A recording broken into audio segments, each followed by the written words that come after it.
మనోహరి కావాలనే పిల్లల దగ్గరికి వెళ్ళి బాగి గురించి పిల్లలకు చెడుగా చెప్తూ వాళ్ళ మైండ్ని పొల్యూట్ చేస్తూ ఉంటుంది.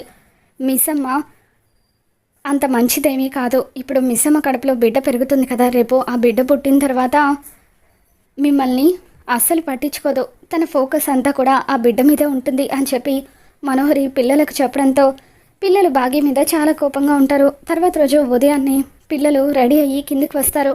బాగి వాళ్ళ కోసం అని చెప్పి బాక్స్ ప్రిపేర్ చేసి ఇదిగోండి పిల్లలు అని చెప్పి ఇస్తూ ఉంటే అమ్ము చాలా సీరియస్గా బాగి చేతిలో ఉన్న బాక్స్ని లాక్కుంటూ నువ్వు చెప్పేదంతా ఒకటి చేసేది ఒకటి అని అంటూ ఉంటారు.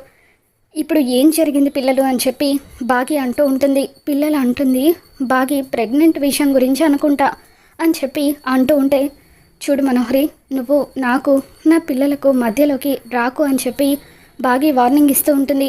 ఇప్పుడు ఎవరి మధ్యలోకి వస్తున్నారు మిస్ అమ్మ? మనోహరి ఆంటీ ఈ ఇంట్లో మొదటి నుండి ఉంది, మధ్యలో వచ్చింది నువ్వు. ఇంట్లో డాడీకి ఆల్రెడీ మేము నలుగురం పిల్లలం ఉన్నాము, కొత్తగా నీ కడుపులో బిడ్డ, డాడీకి ఏమీ అవసరం లేదు అని చెప్పి పిల్లలు అంటూ ఉంటారు.